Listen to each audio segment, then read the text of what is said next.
டேய், நான் தொடக்கிற இடத்துல நீ நடக்க கூடாது. காலை மேல தூக்கு. அது எப்படி முடியும்? நீ தொடக்கிற இடத்துல தானே நான் நடந்து போக முடியும். நீ மட்டும் வேலையே செய்யாம இந்த வீட்டுல சும்மா உட்காந்து சாப்பிடுவ. நாங்க உனக்கு பணிவிட செய்யணுமா? ஆரம்பிச்சு அந்த அம்மாட்ட போட்டு விடுவோம் அப்புறம் கோல் முட்டி. இதான் இவனால முடியும். இப்ப அவங்க வந்து ஐயோ என் புள்ள படிச்சவன் பெரிய தொழிலதிபர், அவன் திறமை என்ன அது என்ன இது என்னன்னு பேச போறாங்க பாரு. என்னடா அம்மா பசிக்குதுன்னு சொல்றேன், எனக்கு டிஃபன் கொடுக்க முடியாதுன்னு சொல்றாங்கம்மா. என்ன வெளியில போய் சாப்பிட சொல்றாங்க அந்த முத்து. ரவி, முத்தி ஏதாவது சொல்லிட்டு போட்டோம், நீ மனோஜுக்கு டிஃபனை கொடு. இல்லம்மா, இந்த விஷயத்துல முத்து சொல்றதுதான் கரெக்ட். மனோஜ் வேலை செய்ய மாட்டாமா, நாங்க 2 பேரும் மட்டும் கஷ்டப்பட்டு இருக்கணுமா? பா, இவன் வீட்டுல எந்த வேலையும் செய்ய மாட்டானாம்பா, ஆனா சாப்பிட மட்டும் வருவானாம்பா. இவன் என்னன்னு கேளுப்பா. என்ன போய் அவன் பாத்திரம் கழுவ சொல்றாமா? நான் எப்படிமா செய்வேன்? இவ்வளவு டிகிரி எதுக்குமா நான் வாங்கி வச்சிருக்கேன் பாத்திரம் கழுவுறதுக்கா? எல்லா வேலையும் ஒழுக்கமா செஞ்சுட்டு இருந்த மீனாவே அனுப்பிச்சு விட்டோம். இப்ப நம்ம தான் எல்லா வேலையும் செஞ்சாகணும். பாருங்கம்மா, அப்பா இப்படி சொல்றாரு. தூரவையும் வேலை செய்யறாங்கல்ல, அப்ப நீயே செய்யணும்ல. நீங்க எனக்கு புரியாம பேசுறீங்க.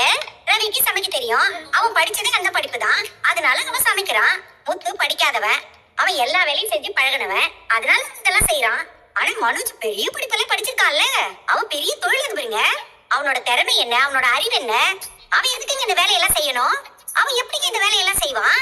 அம்மாவை கரெக்டா புரிஞ்சு வச்சிருக்கடா. இவனே செஞ்சாலும் இவனை இவங்க செய்ய விட மாட்டாங்களா? விஜயா, உன்னாலதான் இவன் இப்படி கெட்டு போயிருக்கான். அவன் நல்லா தாங்க இருக்கான், அவன் இந்த வேலையெல்லாம் செய்ய மாட்டான். ஓஹோ. டேய் ரவி, நீ சமைக்கிறதெல்லாம் அப்படியே நிறுத்தி வச்சிடறா. இவன் எந்த வேலையும் செய்ய மாட்டானா, நம்ம மட்டும் இருக்க எல்லா வேலையும் செய்யணும். விஜயா, 3 பேர்த்தையும் ஒரே மாதிரி பாரு. இவனை மட்டும் தூக்கி கோபுரத்துல வைக்காத, அதனாலயே சோம்பேறியா இருக்கா. கரெக்டா சொன்னப்பா. 1 நம்பர் சோம்பேறி பாவன். அதை மறைக்கிறது தான் படிச்சவன் சொல்லிட்டு இருக்கிறான். இப்ப என்ன, வீட்டுல எல்லா வேலையும் செய்ய முடியாது அவ்வளவுதானே? நான் ஒரு முடிவு பண்ணிட்டேன். என்ன, எல்லா வேலையும் நீயே செய்ய போறீங்க? இல்ல, நம்ம வீட்டுக்கு வேலை செய்யறதுக்கு யாராவது ஒரு ஆளை பார்க்க போறேன். சூப்பர்மா, தாராளமா பாருங்க. ஆனா அப்படி வேலை செய்ய வர்றவங்களுக்கு சம்பளம் மனோஜ் தான் கொடுக்கணும். ஏன் நான் மட்டும் தான் தரணுமா?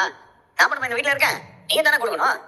அம்மா தான்டா சொன்னாங்க, நீ பெரிய பெரிய படிப்பெல்லாம் படிச்சவன், பெரிய தொழிலதிபர்னு. உன்னால தானே வேலை செய்ய முடியல, நீ தானே தரணும். பாருமா இவனை. முதல்ல வேலை செய்யறதுக்கு ஆள் வரட்டும், அப்புறம் இதெல்லாம் பேசிக்கலாம். வேலைக்கு யார் வந்தாலும் இன்டர்வியூ தான் எடுக்கணும். இப்ப வேலைக்கு வரவங்க யார் நல்லவங்க கெட்டவங்க தெரியறதே இல்ல. நீங்க சில நேரத்துல வீட்டுல வேற தனியா இருக்கீங்க, உங்களை ஏதாவது பண்ணிட்டு வீட்டுல ஏதாவது எடுத்துட்டு நான் என்ன பண்ணுங்க? டேய், என்னடா பேசுற?